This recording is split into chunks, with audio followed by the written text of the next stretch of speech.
Good morning, જય શ્રી કૃષ્ણ. સ્વાગત છે તમારું આજના બ્લોગમાં. આજે આપણે છીએ શ્રી સિદ્ધનાથ મહાદેવ મંદિર ઓલપાડ. તો બન્યા રહેજો તમે અમારી સાથે, તમને દર્શન કરાવશી.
આજે તમે જગ્યા જોઈ રહ્યા છો ત્યાં મંદિરની પાછળની મસ્ત એકદમ શાંત જગ્યા છે, કોઈ પબ્લિક જ નથી, એકદમ મસ્ત જગ્યા છે.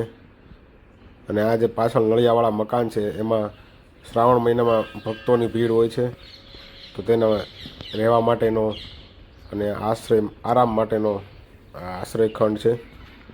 જોઈ શકો છો તમે, એકદમ મસ્ત જગ્યા છે.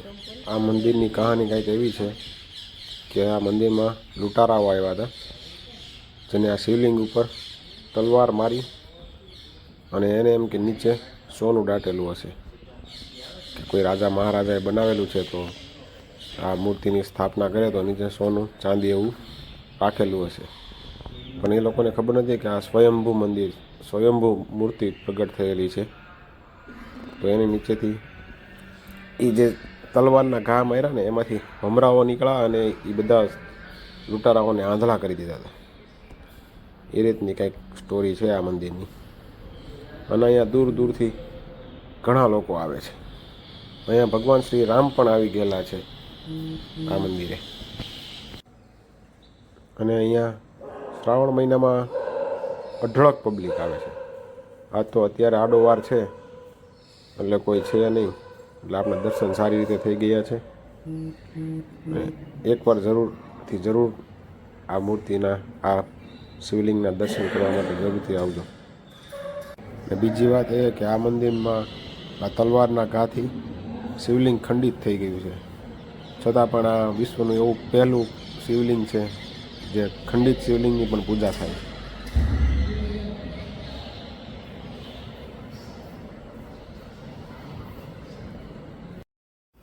શ્રી સિદ્ધનાથ મહાદેવના દર્શન કરીને હવે આપણે ઘર તરફ જઈ રહ્યા છીએ.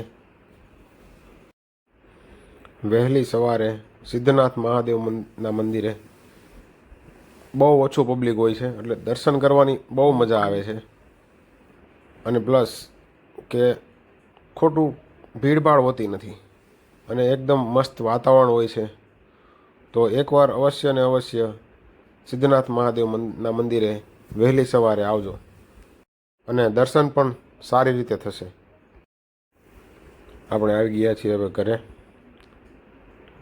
ઘરે નીચે તો કોઈ છે નહીં, ધાબા ઉપર હોય એવું લાગે છે. પાપડનો પ્રોગ્રામ છે બનાવવાનો.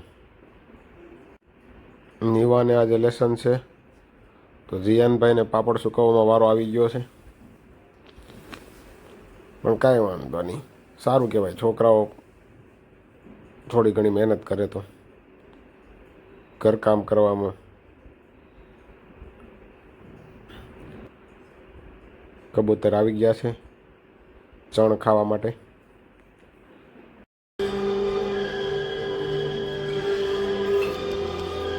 બપોરના વાગ્યા છે 12:15. જીયાનને નીવાને સ્કૂલે મૂકવા જવાનો ટાઈમ થઈ ગયો છે. જીયાનને નીવાને સ્કૂલે મૂકી આવીએ. સ્કૂલના ચોપડા લેવા જીયાને નીવાને.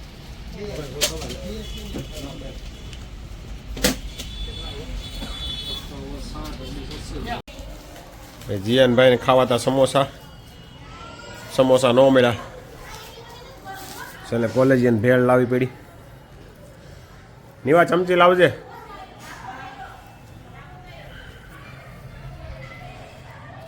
કેવી છે જીયાને લાગે ટેસ્ટ? ઓલા જેવી નહીં હોય, આપણે લાવી છે એવી નહીં હોય.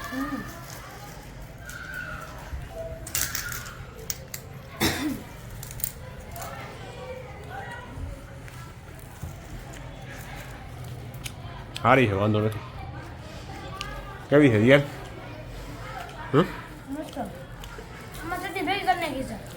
હા, નીચે આપી ચટણી.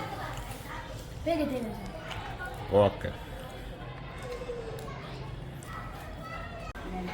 સાંજના વાગી ગયા છે 8. જમવાનો ટાઈમ થઈ ગયો છે. ચાલો જમી લઈએ. એનું શાક છે ભાઈ આવું? હે, દાળનું શાક હોય એવું લાગે છે એનું. વટાણા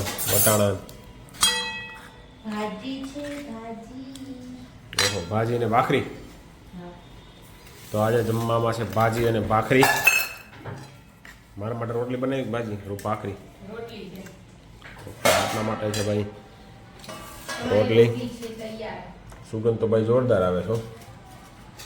દેશી ભાજી ભાઈ, આપણને તો વધારે પડતી ઘરની જ ભાજી ભાવે છે, બહારની બહુ ભાવતી નથી. એટલે આને મને ભાજી અને રોટલી જ ભાવે છે. જીયાનભાઈને પાઉં ભાવે છે, પણ આપણે બધા માટે ભાખરી અને રોટલી જ બનાવી છે આજે. નીવા અને મનીષા રોટલી અને ભાખરી અલગ અલગ બનાવે છે. તો ચાલો જમી લઈએ. સાંજનું ભોજન થઈ ગયું છે અને હવે એડિટ કરવા બેસી દઈએ આપણો બ્લોગ. જો તમને અમારો બ્લોગ પસંદ આવ્યો હોય તો લાઈક કરો, શેર કરો, સબસ્ક્રાઈબ કરો. અને જો તમને આજના સિદ્ધનાથ મહાદેવના દર્શન સારા લાગ્યા હોય તો કમેન્ટ જરૂરથી કરજો. અને સબસ્ક્રાઈબ કરવાનું તો ભૂલતા જ નહીં. ફરી મળીશું આવતીકાલે નવા બ્લોગ સાથે.